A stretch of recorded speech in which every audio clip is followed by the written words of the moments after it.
Capítulo 4. Eu precisava ser uma mãe melhor. Após a primeira consulta com a psiquiatra para obter a VOC, ela quis conversar comigo sobre suas descobertas. Ela basicamente me disse que as crianças queriam ficar conosco, mas que havia algumas coisas com as quais ela não se sentia confortável e que gostaria de vê-las mais uma vez antes de escrever seu relatório final. Ela também disse que ligaria para Kevin para compartilhar suas descobertas com ele e conversar sobre outra consulta, pois precisava do consentimento de nós dois. Então, eu disse que daria consentimento se fosse o que Kevin quisesse. Eu não sabia disso, mas ela também me disse que conversou com Kevin antes da primeira consulta para descobrir quais eram os motivos dele para querer levar as crianças embora. Ela também queria garantir a ele que não está do meu lado neste caso, nem do dele, que está preocupada apenas com as crianças e com o que é melhor para elas. Ela disse que Kevin tinha medo de que eu dissesse coisas que afetassem o relatório final dela, porque eu estava lá com as crianças. Mas eu nunca disse isso, e não precisava, eu tinha meu poderoso conselheiro que conhecia meus sentimentos e preocupações.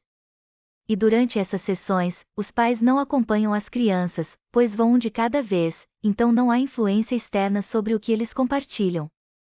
A psiquiatra me perguntou como eu me sentia em relação a isso e o que eu achava que seria melhor para as crianças, e eu disse que, se ficar com o Kevin fosse do interesse delas, então eu as deixaria ir. Mas guardei meus verdadeiros sentimentos e minhas orações para mim mesma, só abri meu coração ao meu amado Senhor porque Ele era o único em quem eu podia confiar, o único com quem eu realmente poderia trabalhar naquela situação, não a psiquiatra ou qualquer outra pessoa. Nesse ponto, eu realmente abracei o vencer sem dizer uma palavra e o espírito gentil e tranquilo.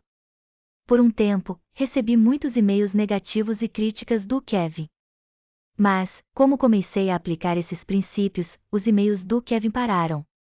Também comecei a praticar o ser agradável e aceitei cada insulto e concordei. Foi um momento difícil para mim, mas aprendi que ficar quieta, ser agradável, ser gentil e tranquila dissipa situações ruins e mantém você em perfeita paz, confiando somente nele. Durante esse período, as crianças me fizeram algumas perguntas sobre o divórcio. Kevin conversou com elas quando entrou com o pedido de divórcio, então não sei bem o que ele disse a elas, eu nunca perguntei. Respondi às perguntas delas brevemente, sem dar detalhes ou dizer nada de ruim sobre Kevin ou Célia, reiterando o que lhes disse durante o processo de divórcio. Até hoje, nunca lhes disse nada de ruim sobre o pai delas nem tentei arruinar o relacionamento delas com ele.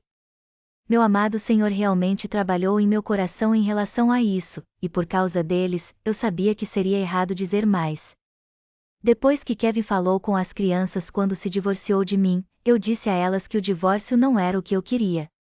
Também mencionei que cometi alguns erros, mas que o desejo do meu coração era consertar o que estava quebrado, mas eu precisava deixar ir naquele momento, como eu ainda era nova na minha jornada, pensei que tinha cometido um erro ao dizer isso a elas, mas depois percebi que funcionou para o bem, porque meus filhos sabiam que o divórcio não era mútuo.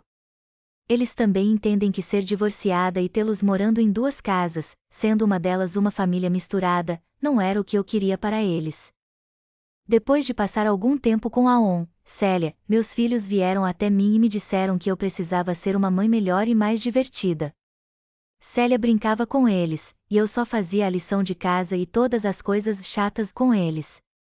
Isso realmente partiu meu coração, mas meu amado Senhor me lembrou que eu sou a verdadeira mãe deles, e que há uma enorme diferença. Durante todo o processo, pude perceber que as crianças estavam muito em conflito, elas queriam ir para a nova escola porque eles disseram que era ótima, e queriam ficar com o pai, mas também estavam preocupadas com onde eu ficaria, se eu ficaria bem e se elas ainda me viriam. Então, se eu dissesse alguma coisa às crianças, eu apenas as garantia de que ficaria bem, que ainda as veria e que tudo o que elas quisessem fazer estaria bem.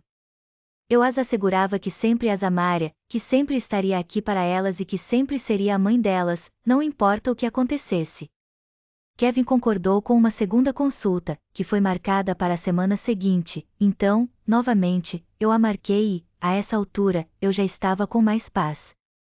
Eu não estava mais no estado totalmente destruído em que estava na primeira consulta.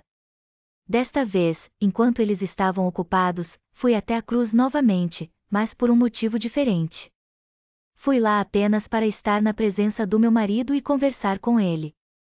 A única razão pela qual consegui chegar a esse ponto foi realmente me apegar a ele e me render, entregando tudo a ele e confiando em seu plano.